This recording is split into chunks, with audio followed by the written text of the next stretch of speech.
ইমানদার হতে পারে না যারা পয়সা কোরআন পয়সা দিয়ে পড়াতে চায় না, অথচ ইংরেজি বাংলা অঙ্কর মাস্টারকে 500 টাকা করে বেতন দেয় মাসে। আমার ছেলে ইঞ্জিনিয়ার হবে, আল্লাহর কসম করে বলছি, সবাই বলুন পৃথিবীর সব থেকে দামি কিতাব কোনটা? কোরআন। এটা মুখে বলছেন না অন্তর থেকে বলছেন? কখনো অন্তর থেকে বলেন নাই। যদি অন্তর থেকে হতো তাইলে ইমামের বেতন 10,000 হতো, বিনা পয়সার মৌলবি খুঁজতেন না, গায়ে মুখো হেলে পাবেন। আর আমি বলে যাচ্ছি 1000 টাকার ইমামের পেছনে নামাজ হবে না, 10 দিনে 100 টাকা শেষ, 100 টাকা করে সংসারে। 11 দিনের মাথায় যখন জোহরের নামাজের নিয়ত করবে, বলবে আজ রাতের বেলায় সালা মাইকু বেচে দেবো, সব বেচে দিয়ে পালিয়ে যাব, এটা হচ্ছে সূরা ফাতিহা। বুঝতে পেরেছেন? আমি হক কথা বলে যাচ্ছি। বড় কষ্ট লাগে, দুঃখ লাগে। আমাকে যদি কেউ বলে পশ্চিমবাংলার মসজিদে ইমামতি করতে, আমি চ্যালেঞ্জ ছুড়ে বললাম, নাকোদা থেকে শুরু করে টিপু সুলতান মসজিদ থেকে শুরু করে যত দামি হাওড়া হুগলি কলকাতায় যত দামি মসজিদ আছে, আমাকে ইমাম রাখতে পারবে না। আমাকে 3 লক্ষ টাকা বেতন লাগবে মাসে। যদি কেউ বাপের বেটা দাঁড়িয়ে থাকেন, সে আমাকে প্রশ্ন করুন যে তুমি কি মৌলবি হে দে তোমাকে 3 লাখ টাকা লাগবে, তো আমি জিজ্ঞেস করব তোমার কি প্রফেসর বে যে 90,000 টাকা বেতন লাগবে? কথাটা বুঝতে পারেননি? স্কুলের মাস্টার ক ঘন্টা পড়ায়? ইমানদারির সঙ্গে বলবেন কখন? 11টায় স্কুল শুরু হয়, কটায়? 11টায়। 11টায় শুরু হলো, 11, 12, 1, 2, 3, 4, ক ঘন্টা? 6 ঘন্টা। তার মধ্যে 1 ঘন্টা টিফিন, কত হলো? 5 ঘন্টা, তাই না? 5 ঘন্টায় যদি কেউ 70,000 আর 50,000 বেতন পায়, তোমার মসজিদে যে 24 ঘন্টা ডিউটি দিচ্ছে, সে কত বেতন পাওয়া দরকার? বিবেককে জিজ্ঞেস করেছেন?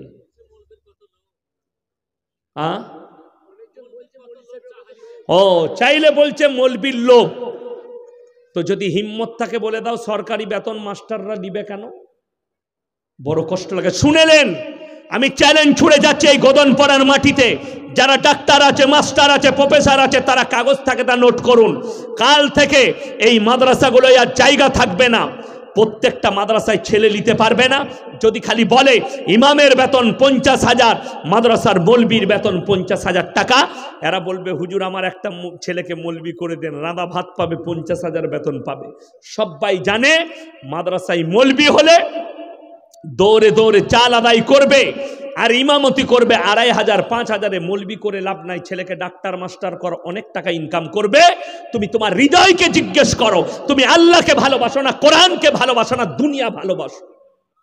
তুমি কিভাবে জবাব দিবে? তুমি নিজের চিন্তা করো, নিজের হৃদয়কে জিজ্ঞেস করো। আপনারা বলছেন চলুন গুজরাটে দেখাবো। আমি 12টা বছর পড়েছি, আমার এমনও সাথী আছে তোমাদের গোধন পাড়াটা কেনার মতো ক্ষমতা রাখে। গুজরাটে এমনও ধনী আমার সাথী আছে, এই গোটা গোধন পাড়াটা একদিনে কিনবে, তারপরও তার বাপের একটা কোণ খুঁজবে না। তোমরা জানো, উলামাদিকে জিজ্ঞেস করো, যিনি একজন আমির সাহেব মুফতি ইসমাইল লাট সাহেব, তিনি এমনি ছেলে নয়, তিনি তবলিগের এমনি মুবাল্লিগ নয়, সে হচ্ছে 50 কোটি টাকা বাপের প্রপার্টির মালিক। জোরে বলুন সুবহানাল্লাহ। দিনের খিদমত করছে, বাপ আলেম করেছে, মুফতি করেছে ছেলেকে, 50 কোটি টাকার মালিক। ভাবতে পারেন গোধনপাড়ায় আছে কেউ 50 কোটির মালিক? কথা বলে না কেন? নাই। শুধু তাই নয়, জানেন গুজরাটের আর একজন আহমদ লাট সাহেব, তিনি বাপতি সম্পত্তি ভাগ পেয়েছে 75 থেকে 80 কোটি টাকা। ভাবতে পারে কত টাকা সম্পত্তি ভাগ পেয়েছে? আরে মুর্শিদাবাদে কেউ 100 কোটির মালিক নাই। ঠিক বলছি না ভুল বলছি? 100 কোটির মালিক মুর্শিদাবাদ জেলাতে নাই। বড় কষ্ট লাগে। সে হচ্ছে আলেম মোল্লা আহমদ লাট সাহেব, মুফতি ইসমাইল। বড় কষ্ট লাগে। আর আমাদের দেশের বড় লোকরা বড় গরিবের ছেলে মাদ্রাসায় পড়বে, মৌলবীর ছেলে মাদ্রাসায় পড়বে। কে বলল তোমাকে?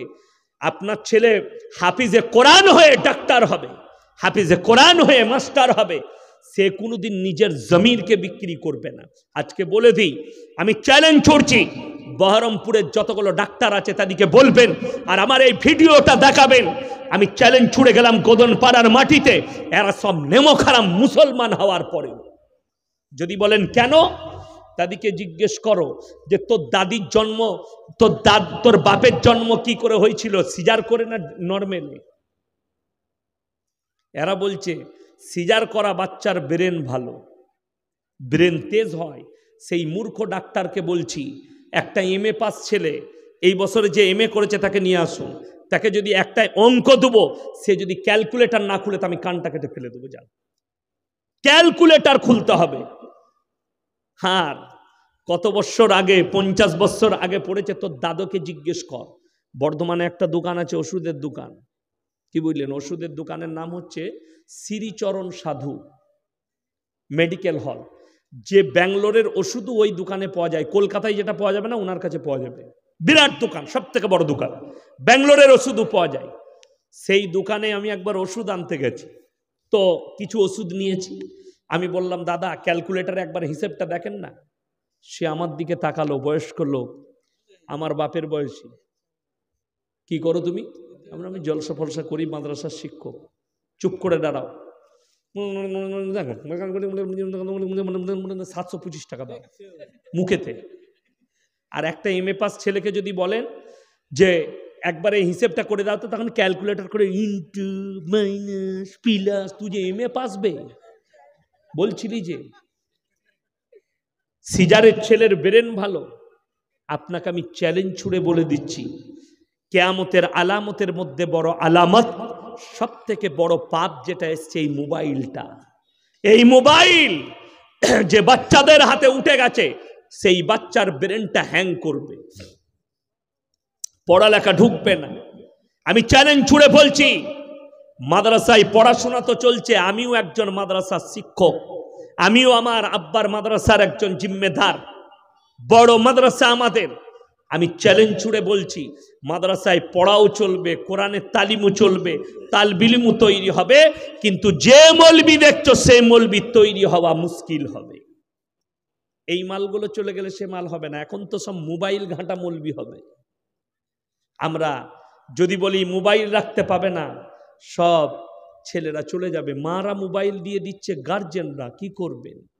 আমি আমার মাদ্রাসায় চেষ্টা করেছি যেন কোনো ছেলে মোবাইল না রাখতে পারে। শেষকালে আমাকে গোপনে বলেছে, ছেড়ে দাও, মাদ্রাসাটা শেষ হয়ে যাবে, ছেলেরা কেউ থাকবে না।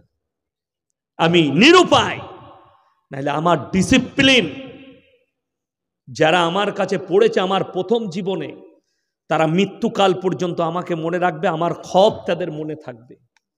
আমি মসজিদে প্রবেশ করলে একটা আলপিনের শব্দ উঠতো না, মাছি উড়ার শব্দ ছিল না, এত আমি ডিসিপ্লিনওয়ালা ছিলাম।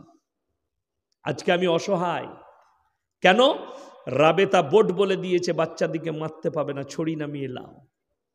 আর আমি চ্যালেঞ্জ ছুড়ে বলছি, রাজ্য সরকার বলেছে স্কুলের টিচাররা ছেলেদের গায়ে হাত তুলতে পাবে না, তার নামে কেস হয়ে যাবে, সাসপেন্ড হতে পারে। ওই জন্যে আপনার ছেলে গায়ে যখন মাস্টার হাত তুলতে পাবে না, ওই ছেলেটা মানুষ হবে না, গরু আর গাধা হবে। চ্যালেঞ্জ। ওই জন্যে তো মা বাপকে ভাত দিচ্ছে না। বুঝতে পেরেছেন না পারেননি? ওই জন্যে তো মা বাপের আশ্রয় হচ্ছে বৃদ্ধ বৃদ্ধাশ্রমে। আমি যখন স্কুলে পড়েছি, চ্যালেঞ্জ ছুড়ে বলছি, আমার বয়সী যারা আছেন, আমার 35 শুরু হয়েছে, 34 প্লাস যারা আমার বয়সে আছেন, তাদেরকে বলছি, আমরা যখন স্কুলে পড়েছি শিক্ষক দিবস কোন দিনটা জানতাম না, ঠিক কি না? কেউ জানতেন আমাদের বয়সী ছেলেরা শিক্ষক দিবস? কেন জানিনি? এখনকার যুবকরা তাহলে বলবেন আমরা মাস্টার দিকে রেসপেক্ট করিনি, ভালোবাসিনি, সম্মান দিইনি। আমরা যা সম্মান আর রেসপেক্ট দিয়েছি, যাদের বয়স হয়ে গেছে, স্কুলে পড়েছি, আরে মাস্টার মারলে বাড়িতে এসে আর ভয়ে বলতে পারিনি আজকে আমাকে মেরেছে, না হলে মা আর একবার মারতো, ঠিক কি না? বাবা আর একবার মারতো, তুমি অন্যায় করেছো বলে তোমাকে মেরেছে। এই ভয়ে বলতে পারতাম না যে আজকে মেরেছে, স্কুলে মার খেয়েছি, ভয়ে বলতে পারতাম না। আর এখন ছেলের গায়ে হাত দিলে বাপ গিয়ে মাস্টারের কলার ধরে, সেই ছেলে মানুষ হবে না। আমি মুর্শিদাবাদের দলিল দিচ্ছি, বেলডাঙ্গা এরিয়ার যে কোনো একটা স্কুলের মেয়ে 5টা 6টা মেয়ে টিকটক বানিয়েছে, টিকটক ভিডিও ড্যান্স করে, মুসলমানদের মেয়ে সব কটায় ভাইরাল হয়েছে, তাদেরকে স্কুল থেকে সাসপেন্ড করা হয়েছিল।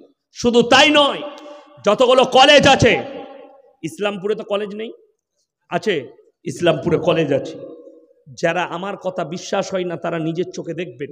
এই কলেজগুলোতে আপনার বাড়ির যুবক যুবতীকে জিজ্ঞেস করবেন, এই কলেজগুলোই বছরে নবীন বরণের উৎসব হয়, হয় না হয় না হয়। সেই নবীন বরণের উৎসবে আপনার ঘরের মেয়ে, আমার ঘরের মেয়ে, আমাদের যুবকরা এরা নবীন বরণের দিনে আর্টিস্টকে নিয়ে এসে বুকে বুক লাগিয়ে, কোমরে কোমর লাগিয়ে, মেয়েদের গায়ে হাত লাগিয়ে এরা এক জায়গায় হয়ে ড্যান্স করে। এর থেকে বড় পাপ আর জিনা আর কিছু নেই। জীবনে এটা ছিল না, সব শেষ হয়ে গেল, কম শেষ হয়ে যাচ্ছে। আপনি কি করে বলছেন জান্নাতে যাব? আপনার মেয়ে কলেজে বেল্লালাপনা করবে, আপনি জান্নাতে যাবেন? আমি ইসলামপুর কলেজে দাঁড়িয়ে, গেটে দাঁড়িয়ে প্রমাণ দেব, 100টা যদি মুসলমান মেয়ে প্রবেশ করে, তার মধ্যে 80টা মেয়ে বেপর্দা ভাবে যাচ্ছে, মুসলমানদের মেয়ে। আপনাকে প্রমাণ দেব সেই মেয়েগুলো কার ঘরের মেয়ে, আমার বোন, আপনার বোন, আমার বিটি, আপনার বিটি। তাদেরকে যদি আমরা পর্দায় না আনতে পারি, যে বাবা নিজের সন্তানকে, নিজের মেয়েকে পর্দা করতে পারবে না বিবাহের আগে, সেই বাবা হচ্ছে জাহান্নামী। সেই বাবাকে জাহান্নামে টেনে নিয়ে যাবে তার বিটি, তার স্ত্রীকে। তোমার স্ত্রীকে তুমি যদি পর্দার দাওয়াত না দাও, নামাজের দাওয়াত না দাও, সেই স্বামীটা হবে পাপী, সেই ভাই হবে পাপী, সেই বড় ভাই হবে পাপী, সেই চাচা হবে পাপী।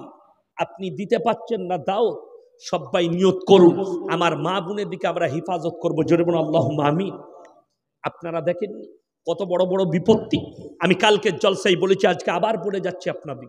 কালকে মুর্শিদাবাদে বেলডাঙ্গার মাটিতে বলেছি, আজকে আমি আপনাদের কাছে বলে যাই, আমার যুবক ভাইয়েরা, অনেক ভাই মনে মনে করে আমাদেরকে ফতোয়া জিজ্ঞেস করে, হুজুর একটু বলবেন হিন্দুদের মেয়েকে বিয়ে করা চলবে কি চলবে না? কে বলল চলবে না? কিন্তু আমার বলা যে হ্যাঁ বে, মুসলমানদের তোর পাড়ায় আর মেয়ে নাই। আপনারা কি বলছেন, মুসলমানদের মেয়ে নাই তো সব শেষ? আহা হা, তোমার একটা মমিন মেয়ে পছন্দ হলো না, তুমি কাফেরকে বিয়ে করতে চাইছো। আমার কষ্ট এটাই। আমি লাভ জিহাদের পক্ষে যাচ্ছি না, কিন্তু আমি বলছি, তোমার যদি প্রেমে পড়ার হয়, একটা মমিন মেয়ে তোমার প্রেমে পড়লো না, একটা বেঈমান পড়লো। কথাটা বুঝতে পারেননি আমার? একটা কাফের পড়লো, যার গ্যারান্টি নেই। আপনাকে বলে দিই, আমি নাম করব না জায়গার, জেলারও নাম করব না, তারা আঁচ করে ফেলবে আমার জলসা শুনলে। আমি তো যা পরিস্থিতি দেখলাম, আমার জলসা মনে হয় অনেক হিন্দু ভাইও শুনে না, কি বুঝলেন? এখনই আমি দেখবেন ঠিক দৌলতাবাদ পেরিয়ে একটা বাঁ দিকে, ডান দিকে একটা বড় রেস্টুরেন্ট হয়েছে, হয়নি? ওখানে আমি চা খেতে দাঁড়িয়েছিলাম, একটা হিন্দুদের ছেলে কর্মচারী ছুটে এলো, নমস্কার স্যার, আমি আপনার খুব ভক্ত, আমি রোজ আপনার জলসা শুনি, এখনই শুনছিলাম আপনার, স্যার একটা সেলফি লুব। তার মানে কি বুঝলেন? হিন্দু ভাইরাও আমার বক্তব্য শুনে শুনে, সকলে শুনে, সব মানুষ শুনে। আমি যা দেখলাম আজকে পরিস্থিতি, আমি আর হোটেলে দাঁড়িয়ে আমার চা খাওয়া যাবে না। কেউ যদি আমার ওপরে দুশ্মনী থাকে তা চালিয়ে দিবে না? মাসালাকে ফাঁকাই পেয়েছি তো, বড় মুর্শিদাবাদে কেউ হাত দিবে না, ও হোটেলটাই চলে যাবে তাহলে, ঠিক কি না? মুর্শিদাবাদে কেউ হাত লাগাবে না, আমার ভয় নাই। আমি মুর্শিদাবাদকে আমার ঘর মনে করি, জানেন, বুকে সাহস থাকে, জোরে বলুন সুবহানাল্লাহ। এটা আলহামদুলিল্লাহ, যে বড় খুশির বিষয়। আমার বলার উদ্দেশ্য যে দেখো, একটা হিন্দুদের মেয়ে, আমি বলি কোন জেলায় বলবো না, একটা মুসলমানদের মেয়ে একটা হিন্দুদের ছেলেকে বিয়ে করেছে। কি করেছে? হিন্দুদের ছেলেকে বিয়ে করেছে। তাদের বাচ্চা হলো, রিলেশনশিপ হলো, সব হলো। তার ধর্মকে মেনে নিয়েছে, ওরটাকে মেনে নিয়ে চললো। কিছুদিন পরে এই মুসলমানদের মেয়েটা আর একটা মুসলমানের ছেলের সঙ্গে পালিয়ে গেছে। কত দুঃখের বিষয়। আমি কোনো দিক দিচ্ছি না, আমার কাছে একটা ফোন এসছিল, শুনেলেন মুসলমান নারীদিকে সাবধান করছি, অনেক প্রমাণ আছে আমার কাছে। এক্ষুনি একটু আগে আমি কামরায় ছিলাম, ফোন এসছে, একজন ব্যক্তি, হুজুর একটা মুসলমানদের মেয়ে স্বামী মারা গেছে, সে একটা হিন্দুদের ছেলেকে প্রতিশ্রুতি দিয়েছে তুমি ইসলাম কবুল করো, আমি তোমাকে বিয়ে করব। সেই ছেলেটাও নিয়ত করেছে যে আমি মুসলিম হব। এই বলে আজ থেকে 2 বছর থেকে মেয়েটার সংসার এই হিন্দুদের ছেলেটাই চালাচ্ছে, হিন্দু ভাইটা চালাচ্ছে। আমাকে বিয়ে করবে, মেয়েটাকে পছন্দ, আমি ইসলাম কবুল করব, এই বলে তার কাছ থেকে খেয়েই যাচ্ছে, সংসার চালিয়েই যাচ্ছে। এখন যখন ছেলেটা বলছে আমি রেডি, ইসলাম কবুল করি, অ্যাফিডেভিট করে তোমাকে বিয়ে করব, মেয়েটা বলছে আমার বিয়ে করা যাবে না। এটার নাম ধোঁকাবাজ, প্রতারক। জানতে হবে এই নোংরা মেয়েটা জঘন্য মেয়ে, চরিত্রহীন মেয়ে। যদিও সেই ছেলে ভাইটা হিন্দু ভাই, তাকে ধোঁকা দিয়া মানে একটা মানুষকে ধোঁকা দিয়া ইসলাম এটাকে স্বীকৃতি দেয় না, ওটাও হারাম। বুঝতে পেরেছেন না পারেননি? ওটাও কি হারাম। এই মেয়েটা পাপী মেয়ে। তোমার কোনো মুসলমান যুবককে পছন্দ এলো না, তোমার কোনো মুসলিম মেয়েকে পছন্দ এলো না, যে তোমাকে তাকে বিয়ে করতে হলো। খুব সাবধান, মুসলমান যুবককে বলছি, শোনো, এই খপ্পরে পড়বেন না। জোরে বলুন ইনশাআল্লাহ। কেন বলছি? কিয়ামতের আলামতের মধ্যে একটা বড় আলামত, মেয়ের সংখ্যা বেড়ে যাবে, পুরুষের সংখ্যা কিয়ামতের পূর্বে কমে যাবে, তবেই তো ব্যভিচারটা বেড়ে যাবে। বুঝতে পারেননি? রাস্তাঘাটে কুকুরের মতো জিনা করবে মানুষ। রিলেশনশিপ, যেটাকে এখন বলছে লাভার, অনেকের বয়স্ক বাবাজিদের বুঝে আসবে না, বুদা বাংলায় বলি, ভালোবাসা, কি বুঝলেন? প্রেম, মোহাব্বত। শুনেলেন? এখন রিলেশনশিপ হচ্ছে 1 মাস 2 মাস। ভালো করে কলেজের যুবতীরা শোনো, যুবকরা শোনো, 2 মাস 3 মাস মোহাব্বত করছে, তারপরে বলছে ওকে ভালো লাগেনি, আবার একটা অন্য রিলেশনশিপে যাচ্ছে। ওই ছেলেটা বেশি ভালো, ওর সঙ্গে রিলেশনশিপ করব, এর সঙ্গে শারীরিক সম্মান করে আর একটা ধরছে। এটাই হচ্ছে ইহুদি নাসারাদের কালচার। যেহেতু পেপার খোলো, আমরা বলিনি, আমাদের মতো মৌলবীরা বলেনি, মিডিয়া বলছে, পেপার বলছে, ইউরোপের দেশগুলোতে প্রতি বছর 50,000 খালি নাইট ক্লাবে বউ পাল্টা পাল্টি হয়। জোরে বলুন নাউজুবিল্লাহ। এটারই নাম হচ্ছে রিলেশনশিপ। আপনাকে প্রমাণ দিই, দিয়েগো মারাদোনা, ফুটবল সম্রাট বলা হয় দিয়েগো মারাদোনাকে, ঠিক কিনা? মারাদোনার অনেক ফ্যান আছে মুসলমানদের, তার চরিত্র দেখে ফ্যান হবে, খেলা দেখে নয়। বুঝতে পেরেছেন না পারেননি? আমি খেলাকে পছন্দ করি না। আমি জানেন কার ফ্যান? জোরে বলুন না সুবহানাল্লাহ। আমি কার ফ্যান? একটা ক্রিকেটার আছে হাসিম আমলা, দক্ষিণ আফ্রিকার, যে প্লেনে চাপলেও কোরআন তেলাওয়াত করতে করতে যায়। যে ওই প্লেনের এয়ার হোস্টেস যারা ছোট পোশাক পরে থাকে, যাদের বুক বেরিয়ে থাকে, তাদের হাতেও পানি পান করে না। জোরে বলুন সুবহানাল্লাহ। তাদের দিকে তাকিয়ে দেখে না, তার আখলাক আর চরিত্র দেখে আফ্রিকার আরো 5টা ইহুদি প্লেয়ার তারা ইসলাম কবুল করেছে। জোরে একবার বলুন সুবহানাল্লাহ। তার আখলাক দেখে, চরিত্র দেখে আমি তাকে পছন্দ করি, তার আখলাককে পছন্দ করি। সেই ছেলেটা তাহাজ্জুদ গুজার ছেলে, 5 ওয়াক্তের নামাজি ছেলে। বড় কষ্ট লাগে, মুসলমান ফ্যান হচ্ছে মারাদোনা। তাকে জিজ্ঞেস করো তার আখলাকটা। মারাদোনা তার 9 বছরের বিটিকে নিয়ে তার মাকে বিয়ে করতে গেছে, মানে 9 বছর আগে তার বিটি আগে জন্ম নিয়েছে, মানে ওটা হচ্ছে প্রেম এবং রিলেশনশিপ। ওই মায়ের পেটেই জন্ম নিয়েছে, বিয়ের আগে ছেলে। আমাদের অনেক বাপ চাচারা দেখবেন যে ভাইপোর সঙ্গে পাড়া সম্পর্কে চাচা হয়, ইয়ার কি মারে না, বে তোর বাপের বিয়ে দেখেছিস, বলে না, বলে না, বলে না। কিন্তু আমরা রাগ করি, চাচা এরকম বলছে বাপের বিয়ে দেখেছিস, কিন্তু বাস্তব এখন বাপের বিয়ে ভাইপো দেখছে। ওই চোখ মারাদোনার মেয়ে তার বাপের বিয়েতে গেছে, তার মাকে বিয়ে করতে গেছে, মানে বিয়ের আগে ছেলে। জোরে বলুন না নাউজুবিল্লাহ। এটাই হচ্ছে ইহুদি আর নাসারাদের কালচার, তাদের আখলাক। ইসলাম এটাকে কখনো স্বীকৃতি দেয় না। শুধু তাই নয়, শুনেলেন বেঈমান কাফেররা ইসলামের ওপরে কিভাবে চক্র চালাচ্ছে। আপনি যদি নিজেকে সাবধান না করতে পারেন, আমি বলে যাচ্ছি কিয়ামত করিবান, আপনার দোরগোড়ায় কিয়ামত পৌঁছে গেছে, তার একটা করে আলামত প্রকাশ পাচ্ছে। শুনে নেন, 1400 বছর আগে আমার নবী, বিশ্ব নবী জানাবে মুহাম্মাদুর রাসূলুল্লাহ, সকলে একবার বলুন সাল্লাল্লাহু আলাইহি ওয়াসাল্লাম, তিনি প্রকাশ করে গেলেন, নবীজি বলে গেলেন এমন একটা দিন আসবে যে যাদের ঘরের কাজের মেয়ে বাঁদির পেটে ছেলে পয়দা হবে। আজকে রাজ্য সরকার, কেন্দ্র সরকার সার্কুলার জারি করে দিয়েছে, যাদের বাচ্চা হয় না, যারা নিজের স্ত্রীর পেটে বাচ্চা নিতে চায় না, তাদের জন্য সার্কুলার জারি করা হলো, তারা পেট ভাড়া নিয়ে বাচ্চা নিতে পারে। জোরে বলুন নাউজুবিল্লাহ।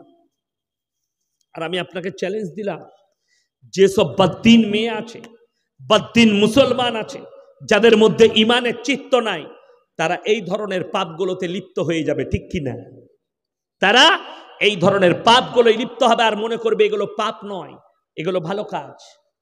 কেন দেখছেন না, নুসরাত জাহান খুশি করে বলছে আমি হচ্ছে হাজি সাহেবের বিটি, মেরা বাপ हाजी साहब, तेरा बाप हाजी साहब है इसीलिए तू जन्नती है, तेरे बाप हाजी साहब है इसीलिए तू मोमिन है। कौन बोला? फिर तो सुन लो, हजरते इब्राहिम नबी पैगंबर, उसका बेटा जो है बाप, क़यामत के दिन बड़े दुख में रहेंगे, अल्लाह से कहेंगे हजरत इब्राहिम अलैहिस्सलातु वस्सलाम, अल्लाह ये मेरे बाप है, ये मेरे अब्बू जी है, थोड़ा इसके ऊपर रहम किया जाए। तो अल्लाह कहेंगे हे मेरे इब्राहिम, सोचो जब तुमको आग पर डला गया था, ना तुम्हारे बाप तुम्हारे पास थे, ना नमरूद थे, ना कोई था, एक सिर्फ मैं अल्लाह तुम्हारे साथ थे और तुम्हें आग जला नहीं पाए। जोरे बोल सुभान अल्लाह। और इसीलिए आज तुम्हारे बाप के लिए तुम्हारे दुआ को कबूल नहीं किया जाए। नुसरत जहां, थोड़ा समझा करो, थोड़ा दिमाग से समझो। अगर अल्लाह चाहे तो अल्लाह तुमको ईमान से नवाजे। जोरे बोलून आमीन। अल्लाह तुमको हिदायत दे दे। আমি তো এটাও বলি, কোনো যদি নায়িকা বদ্দিন হয়, ধর্ম থেকে সরে যায়, ইসলাম থেকে সরে যায়, সে যদি বলে আমি কোনো পুরুষ পাচ্ছি না বিয়ে করার, একজন মুমিনকে বিয়ে করব, তো আমি দাওয়াত দিচ্ছি, যে নায়িকাটা বলবে যে আমি ঈমান এনে বিয়ে করব, তো আমি বিয়ে করব তাকে ইনশাআল্লাহ। ইসলামে দুটো বিয়ে করা জায়েজ আছে না নাই? কথা বলুন। বড় কষ্ট লাগে, তাই না? যুবকরা বলবে হুজুরের বিয়ে করার কত শখবে। না, শখ নয়। নবীজি সাল্লাল্লাহু আলাইহি সাল্লাম আল্লাহর কসম 11টা বিবাহ করেছেন, সবগুলো আল্লাহর হুকুমে করেছেন। জোরে বলুন সুবহানাল্লাহ।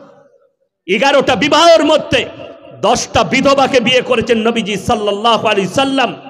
আমার ভাই, আমাদের সমাজের অনেক লোক মনে করে বিধবাকে বিয়ে করাটা পাপ। যে বাপরা মনে করেন, যে পুরুষরা মনে করে, যে নারীরা মনে করে এরা বদ্দিন, এদের মধ্যে দিন নেই। আমাকে সেদিন একজন ফোন করেছে, হুজুর আমি বেচালার, আমার বিয়ে শাদী হয়নি, আমার গ্রামে একজনের স্বামী মারা গেছে, একটা বাচ্চা আছে, আমাকে খুব পছন্দ হয়েছে আমার, আমি চাই সেই মেয়েটাকে বিয়ে করতে।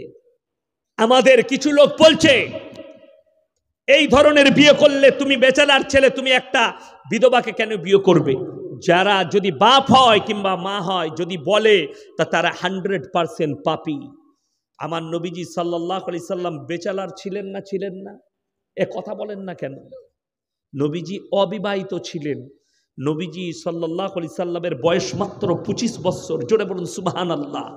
নবীজি বিবাহিত একজন বিধবা মা খাদিজাতুল কুবরা রাদিয়াল্লাহু তাআলা আনহা, তিনার বয়স 40 বছর।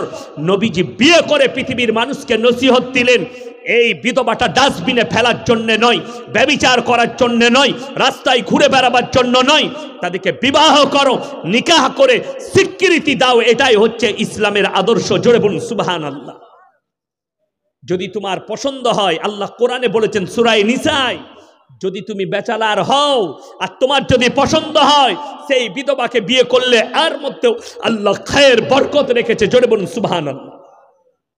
কারোর যদি ভাই মরে যায়, ভালো করে শুনবেন, আমাদের দেশের লোক খুব খারাপ ভাবে, ভাই মারা গেছে, ভাবি আছে, তার ছোট ভাই আছে, তার উচিত সে যদি তার ভাবিকে বিবাহ করে নেয়, এর থেকে বড় নেকির কাজ আর কিছুই নাই। জোরে বলুন সুবহানাল্লাহ। সেই বাচ্চা নিজের বাপ পাবে, বাপ হিসাবে চাচাকে পেয়ে যাবে, সন্তানের মাথায় হাত রাখা হবে, এতিমের মাথায়, বিধবার মাথায় হাত রাখা হবে, এর থেকে বড় নেকির কাজ আর কিছুই নেই। আমার ভাই, ওই জন্যে আপনি যে কাজটা করবেন, যে ভাষাটা বলবেন, আপনি উলামাদের সঙ্গে পরামর্শ নিয়ে কথা বলবেন। আলেমদের সঙ্গে পরামর্শ নিয়ে কথা বলবেন।